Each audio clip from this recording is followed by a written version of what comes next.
Hi guys, so this video is about the Fenty foundation and primer. So it's sort of a review on the two products, sorry. So it's the Fenty Beauty Soft Matte Pro Filter Primer and the Soft Matte Longwear Foundation by Fenty. So I've got two shades of these. I got them in 250 and 300 because I thought when I'm more tanned, I'll use the 300, when I'm less tanned, use the 250, and when I'm sort of in between, I can mix them up. So, yeah, so that's why I got the two shades. I ordered them from Harvey Nichols online. That's partly why I got two shades as well, because I couldn't shade match myself, obviously. So I just kind of went with two so that I could sort of mix them both if neither of them were alright. And then the primer is like a mattifying one, which I've used today as well as another primer, so you'll understand why when I get into the video. Just a little disclaimer, I thought I put on 250 and then I was wondering why I was very orange, and then I discovered after I'd applied all the foundation, I was off camera, and when I went to do the rest of my face, that I put on 300. Not sure how, not sure why, but there we go. But yeah, because I am very pale at the moment, I haven't really fake tanned or anything, so my face doesn't really match the rest of my body. But I've just done this for the video and I'm not going anywhere, so that's why I just thought, fuck it, I'll just do the rest of my face and I'll just have to be a slightly orange. We'll just not look at the rest of my body, and it looks okay. It looks blended in, just don't look at my hands. Because it's like 8 o'clock at night now, I don't think I could be bothered to film later. So what I'm going to do is I'm going to leave it on for a few hours, because I'll probably take it off around 12, midnight-ish. If you read in the description bar, I will say what it looks like and if I think it lasted well, etc, etc. And I'll try and move around a bit so it's not like I'm not just sitting still, because I don't think it will really go that much if I'm just sitting still. So yeah, please read the description box. Please read the description box, whatever it is. And if you like this video, please like it and please subscribe, because just please subscribe. Please subscribe because I'm going to get into this YouTube thing. I like it, I'm going to do it, I'm going to get into it, so please subscribe and I will make more videos regularly rather than once every 4 months. But yeah, so I'm just going to get into the video. If you want to find out my sort of in-depth review, very rambly, can only apologise, then please keep on watching. I'm just going to prime my skin. I've already exfoliated, etc, and washed my face, and then I've just I've just applied a moisturiser, which is the Medic 8 Better Moisturise. I think that's what it's called. It's a good moisturiser. If you've oily skin, you should look into that because it's good. I think what I'm going to do is, because this primer is like a mattifying sense to it, I think it will be quite drying, so I'm actually going to use underneath this primer, so I'm going to double prime, if that makes, yeah, of course that makes sense. I was going to say if that makes sense, but it does. I'm going to use the Inamaska Beyond Veil, is it? Yeah, Beyond Veil Skin Glowing Gel primer. This is really good. I've been loving this recently. I got this a couple of weeks ago and it's been making my makeup go on really nicely, and I think it's been staying on alright. I mean, I personally don't think primers, I know they are meant to keep your makeup to stay on more, but I think setting sprays and stuff like that are much better. Generally speaking, primer, I just really look for ones that make the foundation go on easily and don't stick to parts of my skin. So I'm just going to put a little bit of the Beyond Veil primer all over my skin. So now I'm going to use the Fenty Soft Matte Pro Filter Primer, and I'm just going to put a little bit on the end of my fingers, and I'm going to do it mainly to the bits where I'm oily, so,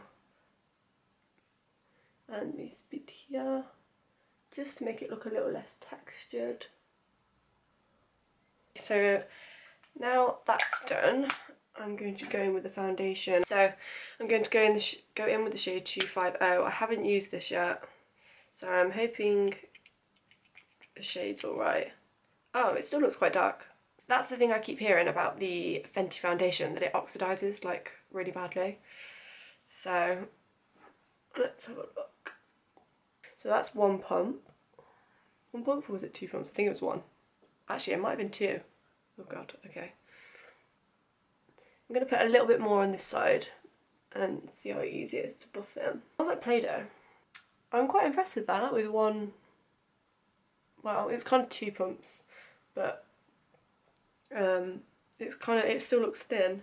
It doesn't look like, you know, sometimes where they look just way too cakey. This is looking quite good. Obviously it's quite orange at the moment, so please excuse my neck. And this is the lighter shade. Thank God I didn't put the 300 on. So I'm going to put a little bit more on the forehead.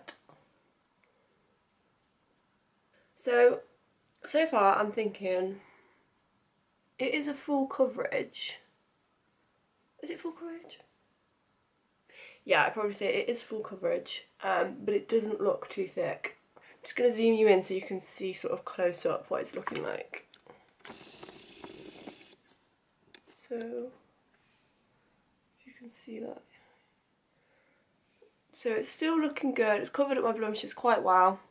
Now what I'm going to do is I'm going to do the rest of my makeup and then come back and show you what it looks like. So far I'm thinking it looks good. The only thing I'm thinking is it's a little bit drying on my forehead, but because of all the facial stuff I use, my forehead tends to get quite dry anyway, so I think to counteract that, if it is still going to be quite dry, I would not put the Pro Filter primer on my forehead. I would just literally put the Beyond Veil one on because that's quite moisturising, and I'd just use that one and then the foundation, and hopefully that would maybe work.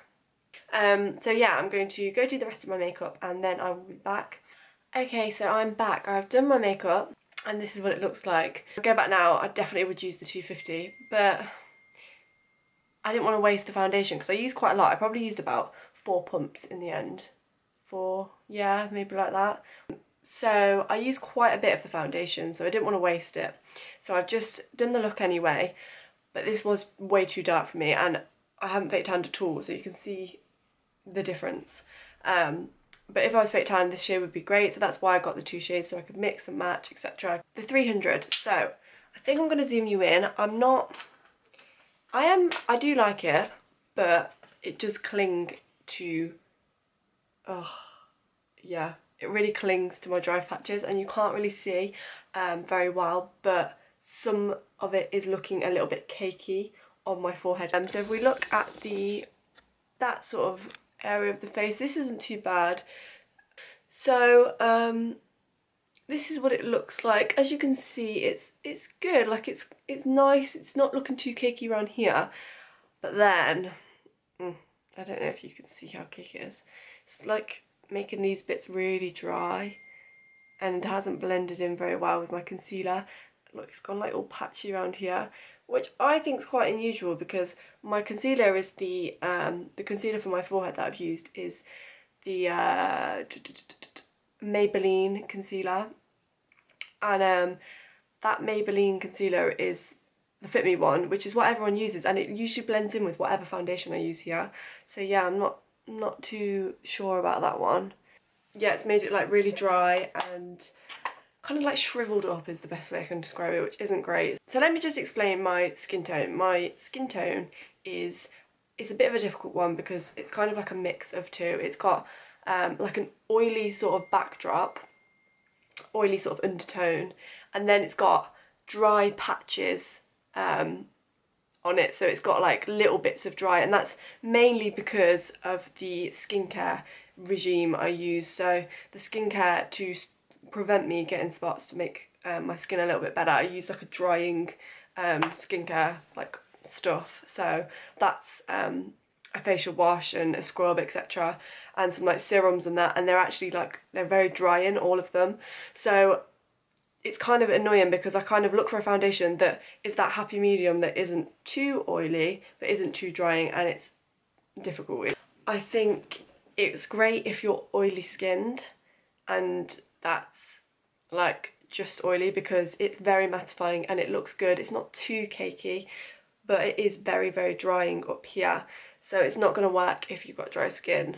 But it does look good on certain bits of the face, the bits of my face that are just a little bit oily, it's like mattified them and looks good, but the forehead, I'm just not happy. I hope that clears it up. I don't think it clears it up because I've rambled an awful lot. I think overall I'm going to give the foundation a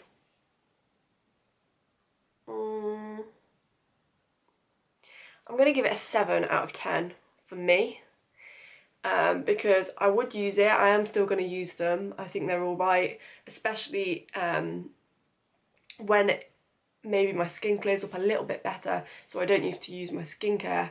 Like, well, I do use my skincare, but not the really drying products in it, because I think then if you have good skin, you know, and not an oily skin, then it would be good for you. I think it would be a really good foundation because it's great coverage, nice colour, and it's very mattifying and flattering, and it was great in photos when I took a photo. But it's a lot to spend, and if you have oily skin, then yeah, consider it. Maybe take a tester away if you can do that. But if you've got dry skin, I wouldn't suggest it. And that's everything I have to say. So thanks for watching, guys, and please subscribe.